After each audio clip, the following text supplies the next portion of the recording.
Chapter number 10 है हमारे पास environmental chemistry. तो प्रीवियस लेक्चर में हमने एसिड रेन का टॉपिक डिस्कस किया था।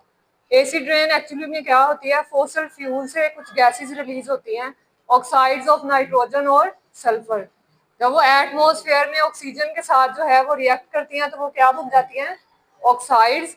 अब वो ऑक्साइड्स जो हैं वो एयर ड्रॉपलेट्स के साथ मिक्स होकर क्या बनाती है, एसिड रेन। ठीक है, तो हमने गैसेस तक कर लिया था कि गैसेस कैसे बनती हैं, जो मैंने 3 पॉइंट्स आप लोगों को इस पेज पे करवाए थे। ठीक है, अब पेज नंबर 135 है, उसमें उन्होंने रिएक्शन से हमें बताया है कि किस तरह ये गैसेस बनती हैं। जो एरो से पहले होता है उसे क्या कहते हैं, रिएक्टेंट कहते हैं। और एरो के बाद वाला क्या है, प्रोडक्ट, जो बाद में बनेगा। पहले एरो से पहले जो रिएक्टेंट है वो रिएक्ट करके आगे प्रोडक्ट बनाएंगे। ठीक है, अब सल्फर कहाँ से रिलीज हो रही थी, मैंने कहा था याद करके आना। सल्फर कहाँ से रिलीज हो रही थी, सल्फर किसमें पाई जाती है, फॉसिल फ्यूल और इंडस्ट्रीज में जो गैसेस रिलीज होती हैं उससे सल्फर आएगी। अब एयर में, हवा में क्या होती है, ऑक्सीजन होती है ना। ठीक है, जो हम इनहेल करते हैं। अब ये वाली सल्फर किसके साथ मिक्स हुई, ऑक्सीजन के साथ। तो पहला आप लोग रिएक्शन देखो, वहां पे S+O2 है। ठीक है, पहले रिएक्शन में बोर्ड पे O लिखा हुआ है ना, O2 है वहां पे। तो सल्फर और ये सल्फर है और ऑक्सीजन ये रिएक्ट करेंगे तो क्या बन जाएगा,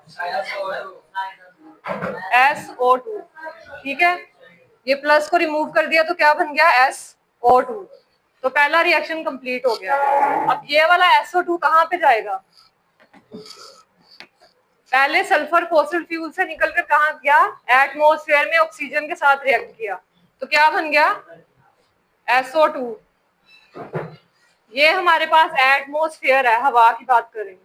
इसमें क्या थी, ऑक्सीजन। तो सल्फर ऑक्सीजन से मिलकर क्या बनाया है, SO2। अब SO2 दोबारा हवा में ही है ना, एटमॉस्फेयर में ही है, तो वहां पे भी तो और ऑक्सीजन के मॉलिक्यूल्स भी होंगे। तो वहां पे दोबारा किसके साथ रिएक्ट करेगा, O2 के साथ। अब 2SO2 के मॉलिक्यूल O2 के साथ रिएक्ट करेंगे तो हमारे पास 2SO3 बनेगा। पहले वाले रिएक्शन का प्रोडक्ट लिखना है सबसे पहले, SO2। और अब एक मॉलिक्यूल नहीं है, 2 है। ठीक है, तो क्या लिखेंगे, 2SO2। सेकंड वाला रिएक्शन करवा रही हूँ मैं। 2SO2 को फिर से किससे रिएक्ट करवाना, O2 के साथ। ठीक है, अब आप लोग देखो सल्फर कितने हैं, ऑक्सीजन कितने हैं, 2 और 2 कितने हो गए, इधर से देखो ना, 2 2 सा 4 यहाँ पे और 2 यहाँ पे, कितने हो गए, 6। अब कौन कौन से एटम्स है इसमें, S और O है ना, उनके अलावा है कोई क्लोरीन या कोई और। तो हम लोग सबसे पहले क्या लिखेंगे, S और O। अब हमने इसकी वैल्यूज देखनी है कौन सी हैं। ठीक है, अगर मैं यहाँ पे लिख दूं 3 और यहाँ पे लिख दूं 2, तो 2 सल्फर कंप्लीट हो गए और 3 2 सा 6 ऑक्सीजन कंप्लीट हो गए। तो क्या बन गया, 2SO3। अब ये वाला SO3 जो है, अब जब बारिश हुई तो उसमें क्या होता है, पानी होता है ना बारिश में। तो पानी का वो क्या है, केमिकल फार्मूला, H2O। तो यहाँ पे हमारे प्रोडक्ट में क्या बना था, SO3। तो ये जो है पानी का जो मॉलिक्यूल है H2O, उसके साथ रिएक्ट करेगा। अब आप लोग बताओ इसमें सल्फर के कितने मॉलिक्यूल हैं, एटम्स हैं, ऑक्सीजन के 3 यहाँ पे हैं और 1 यहाँ पे, तो कितने हो गए, 4। और हाइड्रोजन के, सबसे पहले हम एटम्स लिखते हैं। ठीक है, H, S और O। इनके अलावा है कोई एटम यहाँ पे, नहीं है। अब H कितने हैं, तो यहाँ पे क्या लिख देंगे, 2। सल्फर कितना है, 1 को अगर लिखो या ना लिखो एक ही बात होती है। ठीक है, ऑक्सीजन कितने हैं, तो यहाँ पे क्या लिख देंगे, 4। तो हमारे पास थर्ड रिएक्शन कंप्लीट हो गया, H2SO4 आ गया प्रोडक्ट में। ठीक है, अब आप लोग बताओ कि H2SO4 क्या है, सल्फ्यूरिक एसिड तो है ना, एसिड है कि बेस, एसिड है। तो हमारे पास एक एसिड का मॉलिक्यूल बन गया जिसका नाम क्या है, सल्फ्यूरिक एसिड H2SO4। ठीक है, अब जब ये बारिश के साथ नीचे आएगा तो ये क्या बन गई, एसिड रेन। अब सेकंड रिएक्शन है, उसमें हमने एंड पे क्या बनाना है, HNO3 और HNO2। सबसे पहले हम स्टार्ट करते हैं, N2 कहाँ से आएगी? नाइट्रोजन, धुएं से और इंडस्ट्री से और फॉसिल फ्यूल से। तो हमारे पास आई सबसे पहले N2, कहाँ पे आएगी? हवा में आएगी, और हवा में क्या है? ऑक्सीजन। तो ऑक्सीजन का एक मॉलिक्यूल इसके साथ रिएक्ट करेगा, तो क्या बन गया? 2NO। कैसे बनेगा? कौन कौन से एटम्स हैं? सबसे पहले एटम्स लिखते हैं, N और O। तो हमारे पास कौन कौन से हैं? N और O। तो दोनों ही 2 हैं, तो अगर मैं इसके स्टार्ट में लिख दूं तो इसका मतलब क्या है कि दोनों के साथ ही 2 हैं, ठीक है। यानी कि N भी 2 है और ऑक्सीजन भी। तो हमारे पास क्या आ गया? 2NO। N2 प्लस O2 क्या बन गए? 2NO। तो फोर्थ रिएक्शन कंप्लीट हो गया। अब ये वाला 2NO जो है वो किसके साथ रिएक्ट करेगा दोबारा? वो कहाँ पे जाएगी? जैसे ये वाली SO2 थी तो ये कहाँ पे थी? हवा में थी ना, तो हवा में और ऑक्सीजन के साथ रिएक्ट कर गई थी। तो इसी तरह 2NO भी दोबारा से ऑक्सीजन के साथ रिएक्ट करेगी। अब कौन कौन से एटम्स है इसमें? नाइट्रोजन और ऑक्सीजन। अब हमने इसको बैलेंस करना है, ठीक है। बैलेंस का मतलब होता है जितने इस साइड पे नाइट्रोजन के एटम्स हैं और ऑक्सीजन के, उतने ही उस साइड पे होने चाहिए। तो अगर मैं यहाँ पे लिख दूं 2 और यहाँ पे 2, तो आप लोग बताओ, नाइट्रोजन के 2 थे ना, तो कंप्लीट हो गए 2। और ऑक्सीजन के यहाँ कितने थे? 2 यहाँ पे और 2 यहाँ पे, 4। तो ये 2 2 जा 4, ऑक्सीजन कंप्लीट हो गए। तो हमारे पास क्या आया? 2NO2। अब 2NO2 जो है वो किसके साथ रिएक्ट करेगा? जब बारिश होगी तो क्या आएगा? वाटर।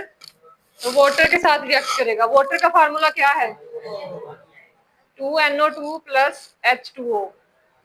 तो यहाँ पे 2 एसिड्स बनेंगे, HNO3 और HNO2। 2 हाइड्रोजन है यहाँ पे, तो एक हाइड्रोजन हम यहाँ पे लिखेंगे और एक यहाँ पे। नाइट्रोजन कितने हैं?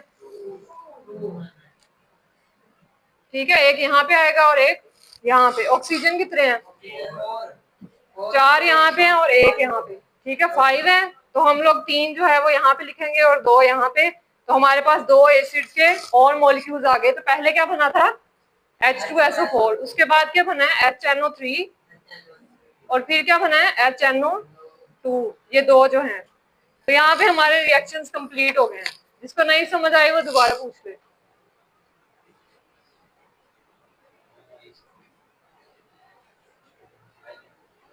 उसके बाद रिएक्शंस के नीचे पैराग्राफ लिखा हुआ है, वो रीड करना है। अब ये वाली गैसेस जो है वो किसके साथ मिक्स हुई हैं? With the moisture. मॉइस्चर किसको कहते हैं? नमी को। नमी में क्या होता है? पानी, यानी कि H2O का मॉलिक्यूल वो रिएक्शन में रिएक्ट करवा के दिखा दिया है। That is always present in the air to form acid droplets. तो उससे क्या बनेंगे? बारिश के कतरे। लेकिन जब एसिड रिएक्ट कर जाएगा तो उसे क्या कहेंगे? Acid droplets. Wind can carry these acid droplets to huge distance. अब यहाँ पे बारिश हो रही है, रेन, और यहाँ से जो है वो विंड किसको कहते हैं? तेज हवा, ठीक है। तो वो तेज हवा आएगी तो ये एसिड रेन जो है कुछ कहीं पे आएंगे ड्रॉपलेट्स, और यानी कि फासले से गिरेंगे, ठीक है। कई इलाकों में ये गिर सकते हैं, इसलिए उन्होंने बोला winds can carry these acidic droplets to huge distance. Distance का मतलब होता है फासला। नीचे लिखा हुआ है finally these droplets return to the ground.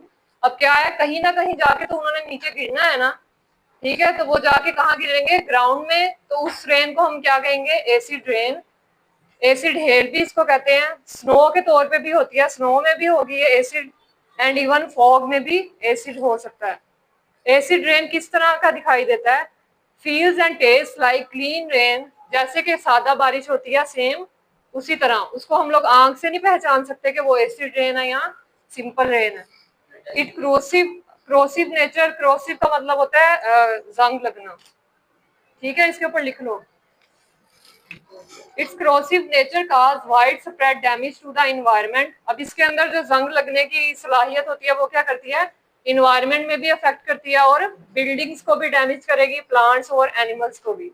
तो कल यहाँ तक आप लोगों ने करके आना है। नीचे लिखा हुआ है interesting information, there is a giant floating patch of garbage spread over in the Pacific Ocean. उन्होंने पैसिफिक ओशन का बताया है, ओशन का नाम है। वहां पे क्या है? बहुत ज्यादा जो है वो गार्बेज किसको कहते हैं? कचरा।